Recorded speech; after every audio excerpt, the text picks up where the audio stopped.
Hi! ఈ వీడియోలో నా సెకండ్ హార్వెస్ట్ చూపిస్తున్నాను. 4 మొక్కలకి పావు కేజీ బెండకాయలు ఎలా హార్వెస్ట్ చేసుకున్నానో మీకు చూపిస్తాను. నమస్తే!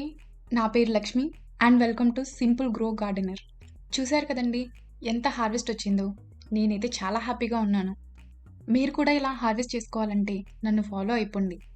ఈజీగా ప్లాంట్స్ ఎలా పెంచుకోవాలో నేను మీతో షేర్ చేసుకుంటాను. ఈ బెండకాయలు మన అరచేతంత పెద్దగా వస్తున్నాయండి. ఒకే చెట్టుకి నేనెన్ని హార్వెస్ట్ చేశానో మీరే వీడియోలో చూడండి. నేను ఈ ప్లాంట్ 1 ఫీట్ పెరిగిన తర్వాత టిప్ కట్ చేశాను. అందుకనే 3 బ్రాంచెస్ వచ్చి చెట్టు నిండా కాత బాగా వచ్చింది. నేను ఇప్పటి వరకు కౌ మెన్యూర్ తప్ప ఇంకేమీ ఇవ్వలేదు. ఏదైనా పురుగులు కనిపిస్తే నీమ్ ఆయిల్ గానీ, ప్లెయిన్ వాటర్ గానీ స్ప్రే చేస్తాను అంతే. ఈ చెట్టుకు మాత్రమే నాకు 5 పెద్ద కాయలొచ్చాయండి. ఇంకాస్త వెయిట్ చేస్తే కాస్త పెరిగేవి. కానీ ఫస్ట్ కాసిన కాయలు ముదిరిపోతాయని నేను హార్వెస్ట్ చేసేసుకుంటున్నాను. చూసారు కదా! ఎంత పెద్దగా ఉన్నాయో. ఇది నా రెండో మొక్క. దీనికొక కాయ కాసింది. ఇది పెరగకపోవడానికి కారణం పెస్ట్ వచ్చిందండి. ఆకులన్నీ తీసేసిన తర్వాత ఇప్పుడే కాయలు స్టార్ట్ అవుతున్నాయి. ఈ ప్లాంట్‌కి నేను ఈరోజే టిప్స్ కట్ చేశానండి బ్రాంచెస్ కోసం. నేను ఈ గార్డెన్ స్టార్ట్ చేసి 3 మంత్స్ అవుతుంది. కానీ నేను పెట్టిన తర్వాత లాక్‌డౌన్ వల్ల ఎక్కువ వెజిటబుల్స్ పెట్టలేకపోయాను. గార్డెన్‌లో మునగ చెట్టు ఖచ్చితంగా ఉండాలంటారు కదండీ! అందుకని నేను ఈ మొక్క పెట్టాను. ఇది 3 మంత్స్ ఓల్డ్. ఇది ఫోర్త్ ప్లాంట్ అండి. మిగిలిన కాయలన్నీ దీనికే వచ్చాయి. మీరు టిప్ గనక కట్ చేసుకుంటే బ్రాంచెస్ వస్తాయి. మనకి ఒకే చెట్టుకి 4, 5 కాయలొచ్చే అవకాశం ఉంటుంది. ప్రతిరోజు ఆకు వెనకాల చూసుకోవాలి.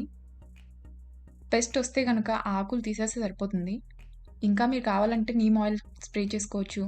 లేకపోతే ప్లెయిన్ వాటర్ స్ప్రే చేసుకోవచ్చు. బెండ మొక్క చాలా ఫాస్ట్ గ్రోయింగ్ ప్లాంట్. ప్రతి ఇంట్లో 4 మొక్కలుంటే చాలు. వారానికి ఒక పావు కేజీ ఈజీగా తీసుకోవచ్చు. ఈ బెండకాయ 6 ఇంచెస్ వరకు పెరుగుతుంది. నేను 3 ఇంచెస్ నుంచి హార్వెస్ట్ చేసుకున్నాను. ఎందుకంటే ఒకేసారి తీసుకున్నప్పుడు మన కర్రీకి యూజ్ అవుతుంది కాబట్టి. బెండలో పాలినేషన్ ప్రాబ్లమ్ కూడా ఉండదు. మట్టికి తగిలే ఆకులు కట్ చేసుకోవాలి. పెద్ద ఆకులు కూడా కట్ చేసుకుంటే ప్లాంట్ ఎనర్జీ సేవ్ అయ్యి కాపు బాగా వస్తుంది. వర్షాకాలంలో ఫెర్టిలైజర్స్ కూడా ఇవ్వాల్సిన అవసరం ఉండదు.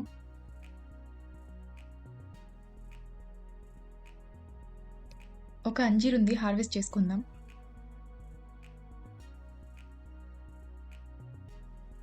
కొన్ని టమాటోలు కూడా పండాయి. ఈరోజు నేను టమాటో చట్నీ చేద్దామనుకుంటున్నాను. కాబట్టి దోరగా ఉంటే బావుంటాయని ముందే కట్ చేసుకుంటున్నాను.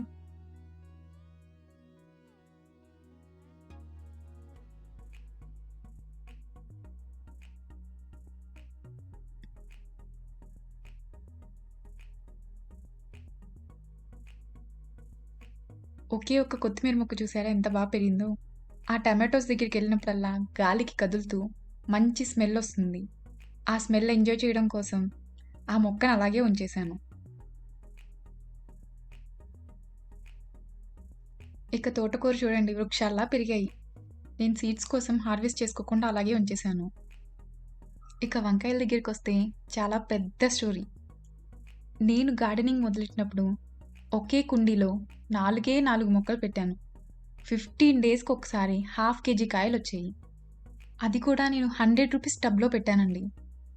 టబ్బు నిండా కిచెన్ వేస్ట్ నింపి, ఏదో పైపైన కాస్త మట్టి వేశాను అంతే. ఆ మట్టిలో 1 వీక్ తర్వాత 4 మొక్కలు పెట్టానండి. అసల 1 ఇయర్ దాకా నాకు కాయలు కాస్తానే ఉన్నాయి. అది కూడా 15 డేస్‌కి ఒకసారి హాఫ్ కేజీ. పిల్లలకి వారానికి ఒక్క రోజన్నా ఆర్గానిక్ ఫుడ్ పెట్టాలని నేను స్టార్ట్ చేసినప్పుడు, నేను బాగా రిసర్చ్ చేసి, ఈజీగా, మొండిగా పెరుగుతాయని ఈ మొక్కలు ఎంచుకున్నాను. కానీ ఒక్కసారి హార్వెస్ట్ చేసుకున్నాక ఆ హ్యాపీనెస్‌కి నాకు పెద్ద గార్డెన్ పెట్టాలనే అనిపిచ్చింది. నేను హార్వెస్ట్ చేస్తున్నప్పుడు పెద్ద కాయలతో పాటు కొన్ని చిన్న కాయలు కూడా కట్ చేస్తానండి. ఎందుకంటే మనకి కర్రీకి సరిపోవాలి. ప్లాంట్ ఎనర్జీ కూడా సేవ్ చేసుకుంటుంది కదండీ! అందుకోసం. నేను ఈ మొక్కకు కూడా లీవ్స్ అన్నీ రెగ్యులర్‌గా కట్ చేస్తూ ఉంటాను. కొన్ని మాత్రం దాని ఫుడ్ ప్రిపేర్ చేసుకోవడానికి సరిపడా ఉంచుతాను. నేనిప్పుడు వెయిట్ కూడా చూపిస్తున్నాను. మనకి ఈరోజు హార్వెస్ట్ వచ్చి 280 గ్రామ్స్ వచ్చిందండి.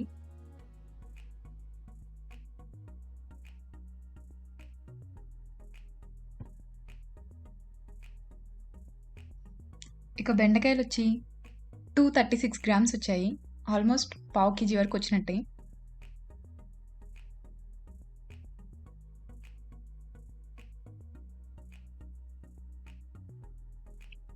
ఫైనల్‌గా టమాటోస్ చూద్దాము. నేను నార్మల్ టమాటోస్, చెర్రీ టమాటోస్ కలిపే వెయిట్ చూస్తున్నాను. నేను యూజ్ చేయడం కూడా అలాగే యూజ్ చేస్తాను. ఎందుకంటే హైబ్రిడ్ చెర్రీ టమాటోస్ కాబట్టి. మీకు మా వీడియోస్ నచ్చినట్లయితే సబ్స్క్రైబ్ చేయండి, కామెంట్ చేయండి, లైక్ చేయండి. Thank you for watching. By.